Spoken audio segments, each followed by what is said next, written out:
அன்புள்ள சகோதரர்களே, பள்ளிவாசல் நிர்வாகங்கள் உட்கார்றது, சண்டை பிடிக்கிறது, இன்னா லில்லாஹி வ இன்னா இலைஹி ராஜிஊன். எல்லா இடத்திலும் போனால் அவர்கள் ஊரை பற்றி பேசுவதை விட அவர்களுடைய நிர்வாகத்தை பற்றி பேசிய கூட்டங்கள் தான் அதிகம். இப்படி ஒரு சோதனை என்று பாருங்கள். நம்முடைய சமுதாயத்தில் இருக்கிற பள்ளிவாசல் நிர்வாகங்கள் ஒன்று சேர்ந்தால் சமூக பிரச்சனைகளை பற்றி பேச வேண்டும், என்ன செய்ய வேண்டும் என்று திட்டமிட வேண்டும், அதற்கான வேலைகளை முன்னெடுக்க வேண்டும், அதற்காக பணம் சேர்க்க வேண்டும், அதற்காக வளவாளர்களை தேட வேண்டும். இதை விட்டுட்டு நீங்க பார்த்தீங்கன்னு சொன்னால் மினிட்டுகள் எழுதப்படக்கூடிய பள்ளிகளாக இருந்தால், அறிக்கைகள் எழுதப்படக்கூடிய பள்ளிகளாக இருந்தால் எடுத்து கூட்டறிக்கையை வாசிங்க.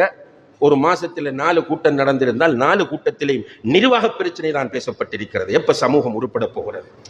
இவர்களெல்லாம் என்ன நினைத்துக் கொண்டிருக்கிறார்கள்?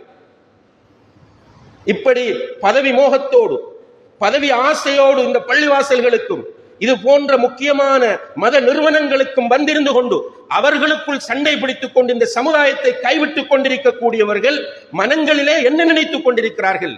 மலக்குல் மௌத் வரமாட்டாரா? கபருக்குள் வாழ்க்கை இல்லையா? மஹ்ஷரை நீங்கள் ஈமான் கொள்ளவில்லையா? உங்கள் ஒவ்வொருவரோடும் அல்லாஹ் பேசுவான் என்கிற ஹதீஸை நீங்கள் ஈமான் கொள்ளவில்லையா?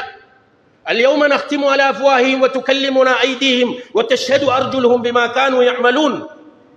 உங்களுடைய வாய்களுக்கு முத்திரையிடப்படும், கைகள் பேசும், கால்கள் சாட்சி சொல்லும் என்று அல்லாஹ் குர்ஆனில் சொல்லுகிற இந்த குர்ஆன் வசனங்களை நிராகரித்தவர்களாக வெறுமனே தற்செயலாக கிடைக்கக்கூடிய சில சுகங்களுக்காகவும் இன்பங்களுக்காகவும் பள்ளிவாசல் தலைவர் என்றும் ட்ரஸ்டி என்றும் பள்ளியிலே உட்கார்ந்து கொண்டு உங்களுக்குள்ள ஈகோக்களை வெளிப்படுத்திக் கொண்டு உங்களுக்குள்ளேயே சண்டை செய்து இஸ்லாத்தின் கேந்திர முக்கியத்துவம் வாய்ந்த ஒரு சென்டராக நல்ல பிள்ளைகளை உருவாக்குகிற, நல்ல மனிதர்களை உருவாக்குகிற, இபாதத்திற்கு பயிற்சி கொடுக்கிற ஒரு மிக முக்கியமான பள்ளிவாசலை நாசமாக்குகிறவர்களிடத்திலே நான் சொல்லுகிறேன், அல்லாஹுவை பயந்து கொள்ளுங்கள், அல்லாஹுவை பயந்து கொள்ளுங்கள்.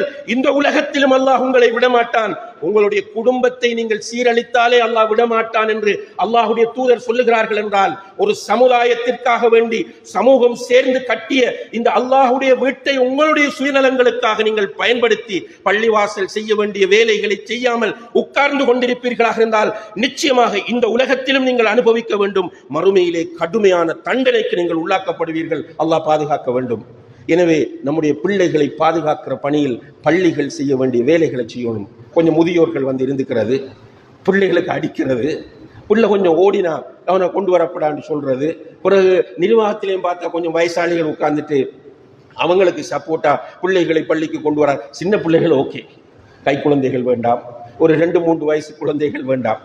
பிள்ளைகளுடைய ஆளுமை உருவாக்கப்படுகிற 3 வயசுக்கு பிறகுள்ள வயதில் பிள்ளைகளை பள்ளிக்குள் கொண்டு வந்தால் அந்த பிள்ளைகளுக்கு அந்த என்விரான்மெண்டில் ஒரு ஈடுபாடு வரும். அதற்கு தேவையான ஏற்பாடுகளை ஊரில் உள்ள தனவந்தர்கள் செய்ய வேண்டும். இப்போ நம்ம பார்க்குறோம் வேறு நாடுகளில் சுப்ஹானல்லாஹ், பிள்ளைகள் போனால் ஜூஸ் இருக்கிறது, தண்ணீர் இருக்கிறது.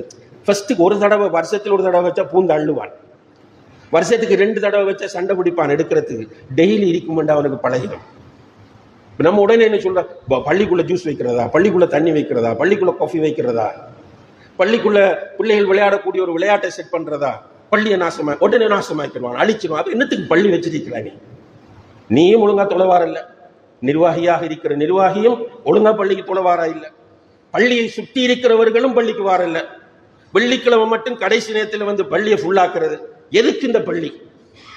பள்ளிவாசல் என்பது வெள்ளிக்கிழமை கடைசி நேரத்தில் மலக்குகள் உள்ளே வந்து அவர்கள் ஏடுகளை மூடிவிட்டு ஹுத்பா ஓத ஆரம்பித்த பிறகு வந்து உட்காருகிறவர்களுக்கா பள்ளி?